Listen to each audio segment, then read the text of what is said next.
arkivat, libra, dëshmi dhe artefakte që sot i ndajnë me publikun, janë mjetet përmes të cilat ndërtojmë ndërgjegjjen historike dhe forcojmë themelet e një shteti të së drejtës. Për të ilustruar sadopak edhe këtë herë narrativën e rrugës drejt çlirimit dhe pavarësisë.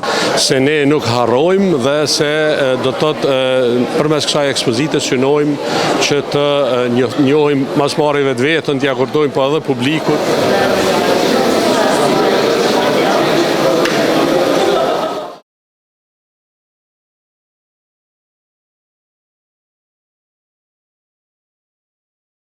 Të dashur me shteretërisë, sot po takohemi këtu nga Biblioteka Kombëtare Universitare e Kosovës në Prishtinë, ku po bëhet hapja e ekspozitës nga lufta në liri, çlirimi i Kosovës në dokumente, kujtime dhe media. Në këtë ekspozitë po marrin pjesë personalitete të figurave të ndryshme, duke filluar nga kryeministri i Kosovës, kryeshefi Agjencisë Arkivave të Republikës së Kosovës, drejtori i Institutit të Krimeve të kryera gjatë luftës, Muzeut Kombëtar, Bibliotekës Kombëtare, e profesor akademik të ndryshëm. Mundi që ekspozita, siç po paralajmërohet, do të jetë e hapur për disa ditë dhe të mos harrojmë se në çfarë gjendje ishte vendi dhe populli jon, dhe falenderojmë Zotin që sot e gëzojmë lirinë.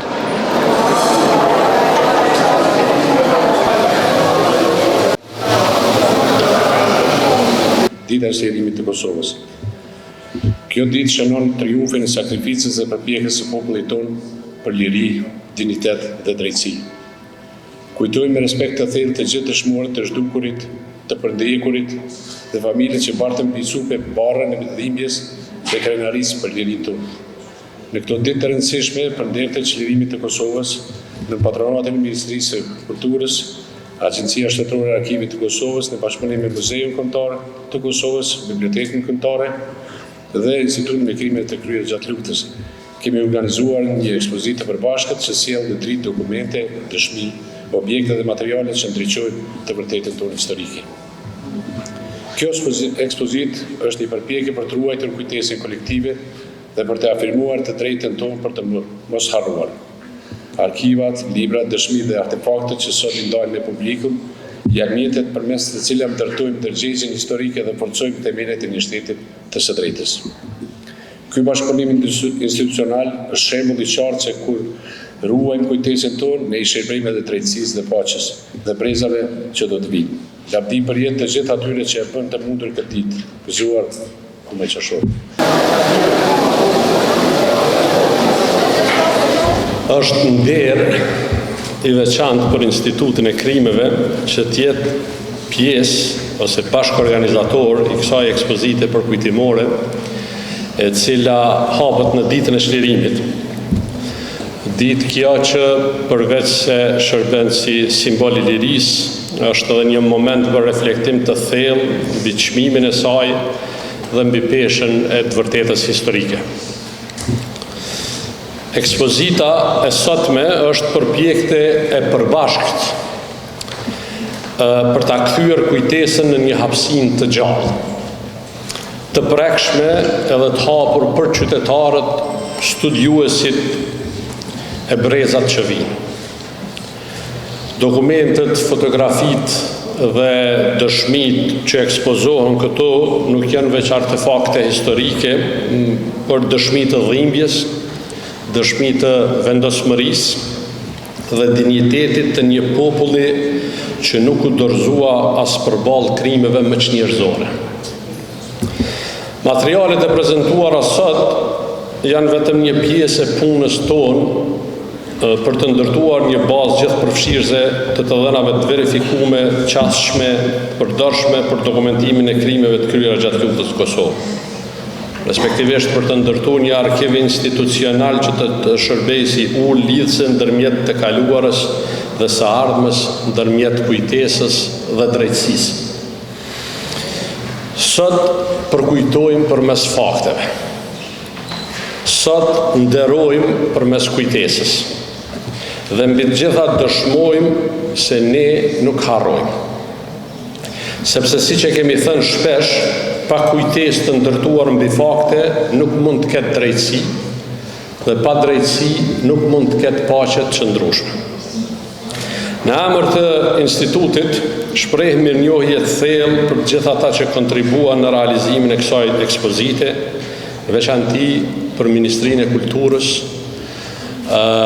pastaj kolegët e bibliotekës, arkivit shtetit, muzeut kombëtar, kolegët e Institutit për Krimet Luftës, është nder për neve me ju bashkangjit si bashkëorganizator këtyre institucioneve me traditë dhe ekspertizë të lartë, ndaj shpresoj që ky bashkëpunim të vazhdojë.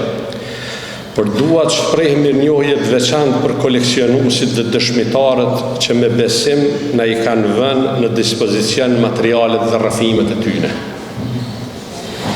Le të shërbej kjo ekspozitë si një akt për kujtimi dhe si thirrje për angazhim të përbashkët drejt të vërtetës dhe drejt drejtësisë.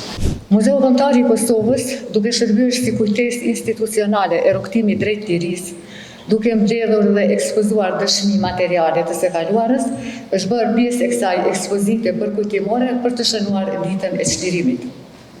Është, ta them edhe një vazhdimsi e përpjekjeve për të mbajtur gjallë kujtimet e kësaj periudhe vendimtare, që vitin e kaluar për shënimin e 25 vjetorit të çlirimit është organizuar ekspozita Akfori dhe Kosova 25, e cila po ashtu jo në Kosovë, por në Manchester do të hapet së shpejti për të shënuar këtë ditë me një përmbajtje më të plotësuar. Njëjtë na ktheu pas në muajt e parë të lirisë dhe njëjta ka shërbyer si frymëzim e informacion për brezat e ri. Në këtë ekspozitë, siç e thanë kolegët e mi paraprak, Muzeu Kombëtar i Kosovës paraqet një përzgjedhje shumë të ngushtë të artefakteve të disa personaliteteve kyçe të historisë së Kosovës, presidenti Dr. Ibrahim Rugova, Adem Demaçit dhe zonjës Medlin Albright, për të ilustruar sadopak edhe këtë herë narrativën e rrugës drejt çlirimit dhe pavarësisë. Këto objekte personale të ruajtura me kujdes i ofrojnë publikut një lidhje të drejt për drejt me njerëzit që simbolizojnë idealin e lirisë kombëtare.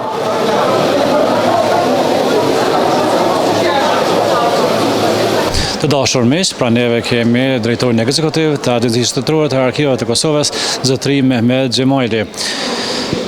Zotëri drejtor, a mund të na tregosh pak për qëllimin e kësaj ekspozite, të cilët jeni disa institucione të përbashkëta që keni realizuar këtë ekspozitë? Duke nisur prej faktit që është edhe ditë e sakrificës dhe e lirisë së Kosovës, 12 qershori që është një datë që duhet ta festojmë çdo herë, në kuadër të tij duhet mbledhen dokumentacionet që ta mbajnë të gjallë kujtesën mbi gjitha pjesët që kemi luftuar nga ajo të demonstratave të ndryshme, të mosbajtimeve të popullit shqiptar mbi represionin që është bërë ndaj tyre. Kështu që është një lloj ekspozite mbi atë që ta kenë si kujtesë çdo njeri, edhe pasardhësit tonë, edhe rinia jonë që ta mbajnë të hapur atë kujtesë. Kështu që po besoj që edhe bashkëpunimin e mes të këtyre institucioneve që kanë bërë, si teatrit, mendova të bibliotekës, edhe të muzeut, po ashtu edhe Agjencioni i Shtetëror i Arkivave të Kosovës. Kjo na detyron që edhe në të ardhmen të kemi bashkëpunime sa më të ngushta, sa më të mira, e gjë që është edhe vetë thelbi i kësaj ekspozite, që ta ruajmë dhe ta kultivojmë në mënyrë më të mirë dhe ta kemi si udhërrefys për të ardhmen e Kosovës. Drejtor, mëse ju jeni drejtori i Agjencisë Arkivave të Kosovës, sa jeni të kënaqur me ulëmtuesit, studiuesit që ulëmtojnë arkivin e Kosovës, sidomos për materialet gjatë luftës që janë? Me thonë të drejtën, është për tani jemi në renovim sipër të katit të parë të arkivit, të ndërtesës së arkivit. Në një mënyrë është stopuar edhe pak a shumë edhe pjesa e ulëmtimeve që bëhen në atë institucion, por shpresoj se do të kemi material të bollshëm për ulëmtimin dhe po një gjë më pasionon që shumicën e shkollave të cilat vinë edhe përsa afërmi e prekin dokumentin edhe i shohin me përkushtim ato, është një mirë për shkak se mendohet që në të ardhmen të jenë edhe pjesë edhe këtij institucionit. Kështu që ne sa më shumë duhet të mobilizohemi që rinia të jenë sa më afër dokumenteve të prekin. Për shkak se në shumicën e rasteve, për shembull, dokumentet që flitet dikush për ta është më ndryshe se ajo që përjeton vetë dhe e shef vetë. Kështu që po shpresoj edhe që do të me përfundimin e këtyre punimeve do të fillon edhe pjesa e volumtimit të jetë sa më efikase.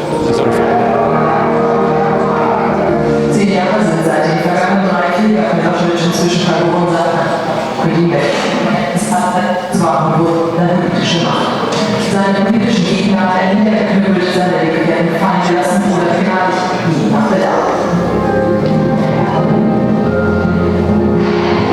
Les plus forts vont mettre une douzaine d'heures pour parvenir au Monténégro. Les plus faibles, les plus nombreux, resteront plusieurs jours dans la montagne, avec comme ici, juste une couverture pour trois. Les réfugiés n'ont affirmé que 2 bébés étaient nés sur cette route de l'exil.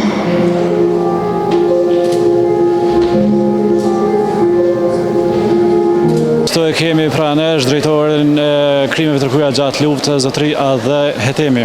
E ndruam, faleminderit që gjithë kohët e pronëzoni për të. A na tregoni për fillim qëllimin e kësaj ekspozite? Qëllimi i kësaj ekspozite është shënimi i ditës së çlirimit. Gjithashtu kjo ekspozit e cila është bërë nën patronatën e Ministrisë së Kulturës është realizuar në bashkëpunim me Bibliotekën Kombëtare, Arkivën e Kosovës, Muzeun e Kosovës, Institutin e Krimeve të Kryera gjatë luftës në Kosovë dhe shpërfaq një mori materialesh siç janë video, dokumente arkivore, por edhe foto dhe ka për qëllim që të tregon se ne nuk harrojmë dhe se do të thotë përmes kësaj ekspozite synojmë që të njohim masmari vetën, t'ia kurdojmë po edhe publikut çmimin e lirisë dhe rëndësinë që ka që këto data të kujtohen, por edhe të kremtohen. Çka pritni prej opinionit gjerë që vinë dhe vizitojnë këtë ekspozitë? Unë shpresoj që kjo ekspozitë të shërbej përveç kujtimit, të shërbej edhe si lloj mënyre e mirë për të reflektuar për një të ardhme ku e kaluara nuk harrohet, edhe ku do të thotë synojmë që të arrihet drejtësia për krimet e kryera gjatë luftës në Kosovë, sepse pa drejtësi, pa dokumentim të mirëfillt, nuk ka drejtësi e pa drejtësi nuk ka paqe të qëndrueshme. Para nuk do të thoja që është e rëndësishme vetëm për muzeun, për faktin që 4 institucionet e nivelit qendror janë bërë bashk, unë mendoj që i ka bërë bashk edhe fushveprimi, po edhe përgjegjësia që kemi ndaj ruajtjes së dokumenteve historike, fakteve, dëshmive, përfshi dhe artefaktet në këtë rast ku preket drejt për drejt Muzeu Kombëtar i Kosovës. Si është realizuar ky bashkëpunim? Ka ardhur si iniciativë në një nga takimet e rregullta që i mban Ministri i Kulturës zoti Ajro Llaçeku me institucionet e nivelit qendror për të shënuar ditët e rëndësishme për vendin. Në këtë rast ishte për ditën e çlirimit dhe iniciativa ishte e 4 institucioneve, respektivisht 4 drejtorëve që të realizojmë një ekspozitë të përbashkët në Bibliotekën Kombëtare. Do të ishte ndoshta më mirë edhe në Muzeun Kombëtar, ne ndodhemi në renovim, gjithsesi Biblioteka Kombëtare vazhdon të mbetet një prej institucioneve po ashtu të rëndësishme dhe jemi dakorduar që ekspozita të realizohet këto. Normalisht numri i eksponateve, i dokumenteve, dëshmive të cilat janë të prezantuara këto është bërë për zgjedhje nga stafi profesional i institucioneve respektive. Muzeu prezantohet me artefaktet e presidentit Dr. Ibrahim Rugova, me artefaktet e Adem Demasit dhe artefaktet e zonjës Medlin Albright të përzgjedhura profesora kësaj radhe. Normalisht ka dhe shumë personalitete tjera kyçe të cilat vlen të artefakte të cilave vlen të prezentohen. Patëm rastin me pa profesor Aganin dokumentarin e përgatitur, po që së fundi ishte realizuar për herë të parë nga stafi profesional i muzeut një ekspozit për te. Besojmë që në të ardhmen do të kemi kohë dhe mundësi të prezentojmë edhe artefakte të personaliteteve tjera, jo vetëm si artefakte, si histori e vendit.